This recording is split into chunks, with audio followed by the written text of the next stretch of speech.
திமுகவை எதிர்த்து அதிமுக நாங்க தான் நேரடி போட்டிக்கிறாங்க, தாவேக்காவும் நாங்க தான் திமுகவுக்கு போட்டிக்கிறாங்க. அப்ப எது முன்னாடி நிக்குது?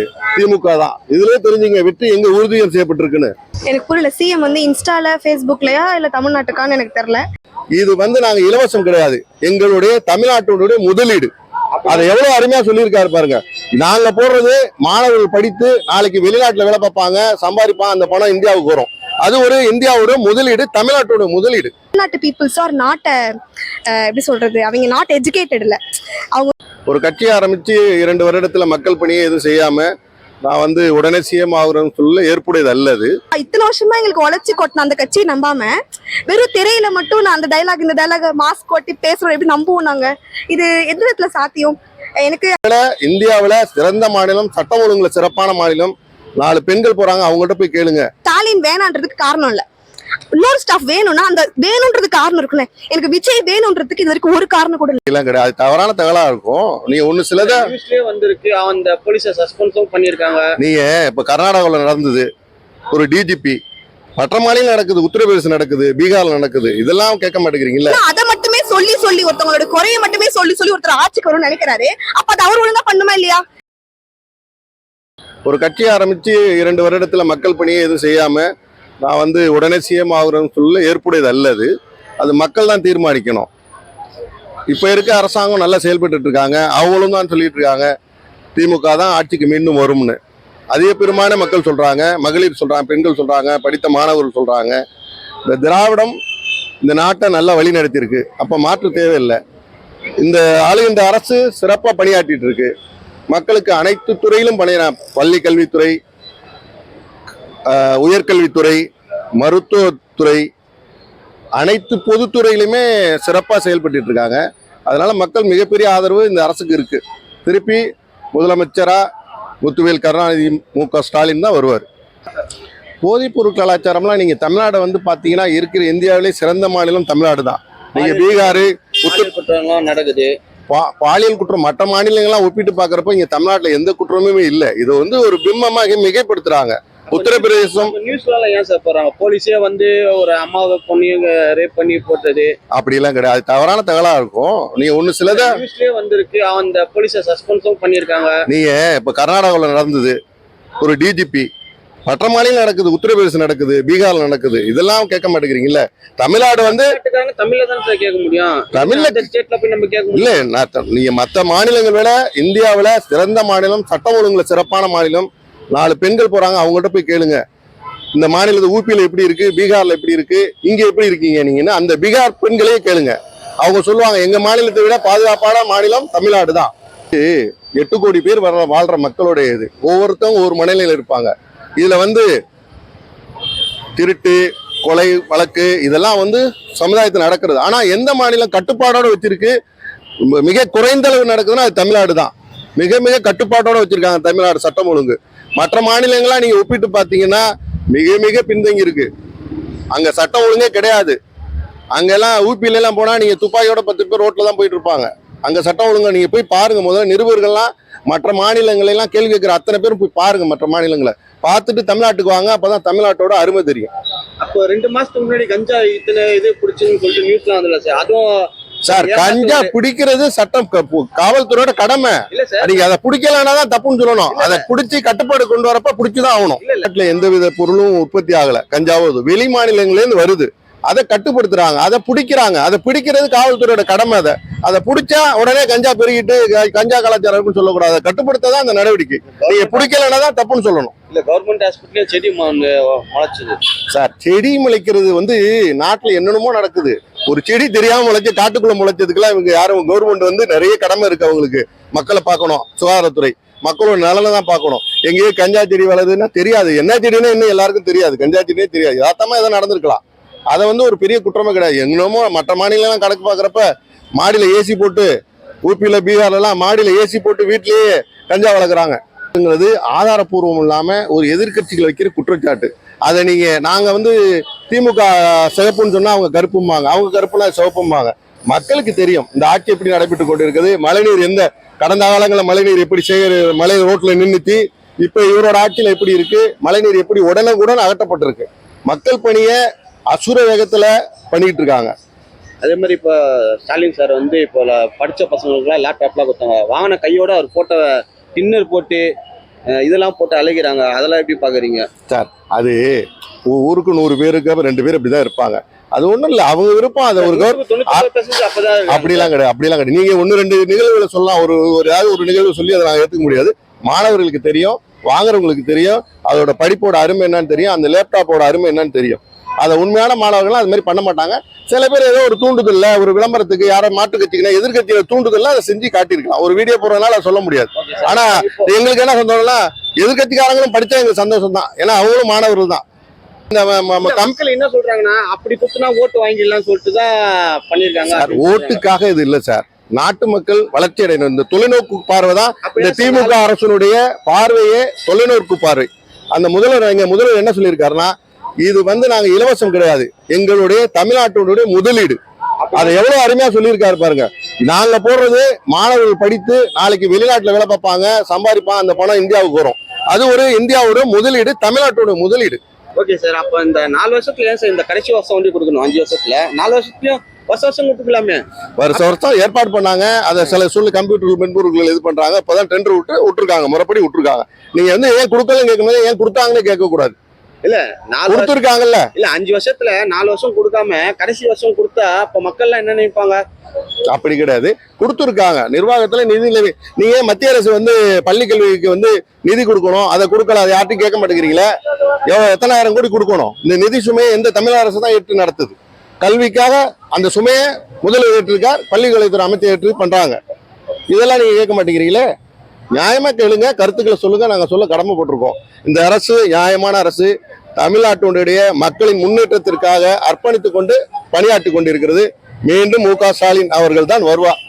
இது மக்களுடைய கருத்து. டிவிக்கே டிஎம்கே, எனக்கும் டிஎம்கே கூட தான் போட்டி அப்படின்னு அவர் சொல்லும்போது நிறைய தனிமனித தாக்குதல் நடக்கிற மாதிரி தெரியுது சார். எதுக்காக அந்த மாதிரி நடக்குதுன்னு நினைக்கிறீங்க? அது யாரு தாக்குதல் நடத்துறாங்களோ அவங்களுக்கு கேளுங்க. தனிமனித தாக்குதல் எந்த ரூபத்தில் நடக்குது என்னன்னு உங்களுக்கு தெரியும், மக்களுக்கு தெரியும். நீங்க தான் சொல்லணும். இல்ல, ஒருவேளை வந்துட்டா ஒரு ஓட்டரு இவங்களோட ஓட்டுல இருந்து பிரிச்சிருவாரு அப்படின்றது. யாரோட ஓட்டுல? டிஎம்கே சைட்ல இருந்து. ஏன்னா இப்போ நடக்கிறது பாத்தீங்கன்னா இங்க எனக்கும் அவங்களுக்கு தான் போட்டி ஒரு ஓப்பனா சொல்லிட்டாரு. ஏடிஎம்கேவோ அவர் சேர்க்கவே இல்லை. தாக்குதல் வரும்போது அங்க இருந்தா வருதுன்னு எல்லாரும் நினைக்கிறாங்க. அதை நீங்க எப்படி பாக்குறீங்க? நான் என்ன நினைக்கிறேன்னா, திமுகவை எதிர்த்து அதிமுக நாங்க தான் நேரடி போட்டிக்கிறாங்க, தாவேக்காவும் நாங்க தான் திமுகவுக்கு போட்டிக்கிறாங்க. அப்ப எது முன்னாடி நிக்குது? திமுக தான். இதுலயே தெரிஞ்சுங்க வெற்றி எங்க உறுதியம் செய்யப்பட்டிருக்குன்னு. எல்லாரும் எதிரி திமுக தாங்கிறாங்க.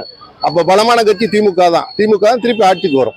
இந்த கூட்டணி எல்லாம் பார்லிமெண்ட்ல இருந்த கூட்டணி தான் சார். அவங்க கூட்டணி புதுசா ஒன்றும் எந்த கூட்டணியும் சேரல. இப்போ அவங்க கூட்டணி பலகீனம் அடைஞ்சிருக்க தவிர பாமக 2ஆக பிரிஞ்சிருக்காங்க அவங்க குடும்பத்தவரால். அது மாதிரி பலகீனம் அடைஞ்சிருக்காங்களே தவிர பலமான மாதிரி தெரியல. எனக்கு புரியல. சிஎம் இன்ஸ்டால ஃபேஸ்புக்லயா இல்ல தமிழ்நாட்டுக்கான்னு எனக்கு தெரியல. ஏன்னா நாங்க சிஎம் களத்துல தான் பார்க்கணும்னு ஆசைப்படுறோம். ஐ மீன் ஸ்டூடெண்டா சொல்றேன். படத்துல நடிச்சுட்டா ஓட்டு போட்டுருவோம், சிஎம் ஆக்கிடுவோம் அப்படின்றதுல எந்த விதத்துல அவர் நம்புறாருன்னு தெரியல. கட்சி ஆரம்பிச்சு நாங்க இப்போ வரைக்கும் ஒரு கட்சியாவே ஏத்துக்கல. இப்போ வரைக்கும் விஜய் சார் எனக்கு ஆக்சுவலா இப்போ வரைக்கும் அவர் ஆக்சுவலி கட்சியாவே நாங்க இன்னும் ஏத்துக்கல. கண்டிப்பா எனக்கு தெரிஞ்சு ஆக மாட்டாரு. ஏன்னா தமிழ்நாட்டு பீப்புள்ஸ் ஆர் நாட் எப்படி சொல்றது, அவங்க நாட் எஜுகேட்டட் இல்ல. அவங்க எஜுகேஷன் தமிழ்நாட்டில் கல்வி சிறந்த தமிழ்நாடுன்னு சொல்லிக்கிறோம்ல. கண்டிப்பா மக்கள் அவ்வளவு முட்டாளா இருக்க மாட்டாங்கன்னு நினைக்கிறேன். படிக்கலன்னு இல்லை, எங்களுக்கான பேஸ் உருவாக்குனதே அவங்க 2 பேர் தானுங்க. இப்ப நான் இன்னைக்கு படிக்கிறேன், ஒரு கிராமத்துல இருந்து சென்னைக்கு இன்னைக்கு பிஹெச்டி பண்ணிட்டு பாண்டி பஜார்ல நின்று ட்ரெஸ் வாங்குறதுக்கு இங்க வந்திருக்கேன்னா அப்ப இந்த பேஸ் உருவாக்குனது எனக்கு இந்த 2 கட்சிகள் தானே. ஸோ அதை மறந்துட முடியுமா? இன்னைக்கு ரிசர்வேஷனா இருக்கட்டும், எஜுகேஷனா இருக்கட்டும், எங்களுக்கான அந்த ஸ்பேஸை உருவாக்கி உட்காந்து நீ படிமான்னு சொன்னது திராவிடியன் கட்சிகள் தான், 2 கட்சி தான். அப்போ நான் இத்தனை வருஷமா எங்களுக்கு உழைச்சி கொட்டின அந்த கட்சியை நம்பாம வெறும் திரையில மட்டும் நான் அந்த இந்த டைலாக் மாஸ்க் கொட்டி பேசுறோம் எப்படி நம்புவோம் நாங்க? இது எந்த விதத்துல சாத்தியம்? எனக்கு ஆக்சுவலி கரூர் இஷ்யூல இருந்தா எனக்கு சுத்தமா நம்பிக்கையே போச்சு. ஏன்னா நாங்க என்ன புதிய மாற்றம் விரும்புறோம்னு சில பேர் இருக்காங்க. மாற்றம்னா என்ன? 2 கட்சிகள் மாதிரி இல்லாம போல்டா பேசணும்னு நினைப்போம் எல்லா பிரச்சனைக்கும். இது வரைக்கும் போல்டா விஜய் சார் மாற்றத்தை கொண்டு வரணும்னு எங்கேயுமே பேசவே இல்லையே. ஆனா படுகொலைக்கு மற்ற கட்சிகள் பேசாத மாதிரி ஒன்லி ஆளும் கட்சி மட்டும் தான் பேசினாங்க. மற்ற கட்சிகள் பேசின மாதிரி விஜய் சார் பேசலையே. இதுல நாங்க மாற்றம் எங்க போய் தேடுறது? சோ நாங்க வெயிட் பண்ணி தான் பார்த்தோம். விஜய் சார் கட்சி ஆரம்பிச்சிருக்காரு, அப்போ ஒரு கொள்கைகள் இருக்கும், அவரோட தெளிவதா செய்வாருன்னு நினைச்சோம். பட் அங்கிருந்து என்ன இன்புட்டும் வராதனால ஓகே இவர் ஆக்சுவலி இன்னுமே நடிச்சுட்டு தான் இருக்காரு, நாங்க இது கட்சியா நாங்க என்ன ஏத்துக்கல. எனக்கு தெரிஞ்சு சிஎம் ஆகணும்ன்ற ஒரு கனவு இல்லை, அவருடைய கனவு என்னன்னா செகண்ட் பிளேஸ்க்கு மோதுறாருன்னு நினைக்கிறேன். அவருக்கு ஆக்சுவலி தெரிஞ்சிருச்சு டிஎம்கே இஸ் ஓகே, தமிழ்நாட்டுக்கு டிஎம்கே வந்து தமிழ்நாட்டுக்கு வந்து ஓகேவா இருக்குன்னு அவருக்கு தெரிஞ்சிருக்கு. மேபி எங்களுக்கும் அது ஓகேவா இருக்கு. பிகாஸ் எங்களுக்கு ஸ்காலர்ஷிப்பா இருக்கட்டும், நான் முதல்வன் ஸ்கீம் எங்களுக்கு புதுசா இருக்கு இதெல்லாம் கேட்கறப்போ. ஏன்னா நான் வந்து யூஜி வந்து எடப்பாடி ஆட்சியில படிச்சிருக்கேன், பிஜி வந்து ஸ்டாலின் ஆட்சியில படிச்சிருக்கேன். எனக்கு ரெண்டுத்துக்கும் டிஃபரன்ஸ் தெரியுது. ஸோ இவங்க விரும்புறாங்கன்னும் போது மக்கள் கிட்ட அந்த வெறுப்பு அரசியல் உருவாக்குறாரு இது. ஆனா மக்கள் அவ்வளவு ஈஸியா நம்பிட மாட்டாங்கல்ல. சும்மா தீய சக்தி தூய சக்தின்னு மாஸ் டைலாக் நம்ப மாட்டாங்கல்ல. அந்த டிஃபரன்ஸ் புரிஞ்சுப்போம். அதனால ஒரு செகண்ட் பிளேஸ் தான் போட்டி போறாரு. அதை வச்சு எனக்கு அவர் சிஎம் ஆயிடுவாருன்னு தெளிவா சொல்லவே முடியாது. ஓகே, அப்போ ஃபர்ஸ்ட் பிளேஸ் யாருன்னு நினைக்கிறீங்க? ஃபர்ஸ்ட் பிளேஸ் கண்டிப்பா இல்ல. எனக்கு வந்து திராவிடியன் கட்சியில எந்த கட்சி வந்தாலும் ஓகே. பட் இந்த நிலைமையில என்னன்னா திராவிடியன் கட்சியில ஒரு கட்சி என்னன்னா திராவிடியனுடைய கொள்கையை விட்டுருச்சு. பிகாஸ் அது எப்போ போய் ஆர்எஸ்எஸ் கூட பிஜேபி கூட கூட்டணி வச்சதோ அப்பத்துல இருந்து நாங்க திராவிடியன்ல தான் தூக்கிட்டோம். அப்ப எங்களுக்கு இருக்க ஒரே சாய்ஸ் கம்யூனிஸ்ட் கூட கூட்டணி இருக்கிற, பிசிகா கூட கூட்டணி இருக்கிற எங்க டிஎம்கே ஆச்சு தான். அதனால நான் டிஎம்கேக்கு தான் சப்போர்ட் பண்ணுவேன். ஏன்னா பிகாஸ் எல்லாருக்கும் எல்லாம்ன்றது தெளிவா செயல்படுத்துறாங்களோ அப்படின்றது எனக்கு பியூரா தெரியுது. முக்கியமா ஸ்டூடெண்ட் கையில தெரியுது. இப்ப நடந்த தொடர்ந்து நிகழ்ச்சிகளா இருக்கட்டும், எல்லா விஷயமும் கிளியரா எங்களுக்கு வந்து டிஎம்கே நம்ம சேஃபா இருக்கிறோம். முக்கியமா பிஜேபிய வரவிடாம பண்றதுல இந்தியாவிலே ஒரு கட்சி இருக்குன்னா அது டிஎம்கே மட்டும் தான் நம்ப வச்சிருக்காங்க. ஏன்னா விஜய் அவர்கள் லாஸ்ட் டைம் கூட சென்சார் போர்டு கூட அதை கூட எதிர்த்து பிஎம் சட்ட பேச மாட்டாரு. நாளைக்கு எந்த பிரச்சனாலும் போயிட்டு பிஎம் சட்ட பேசுவாரு, எங்களுக்கு எப்படி நம்பிக்கை வரும்? சோ அந்த அளவுக்கு முட்டாள் இல்லைல்ல நாங்க.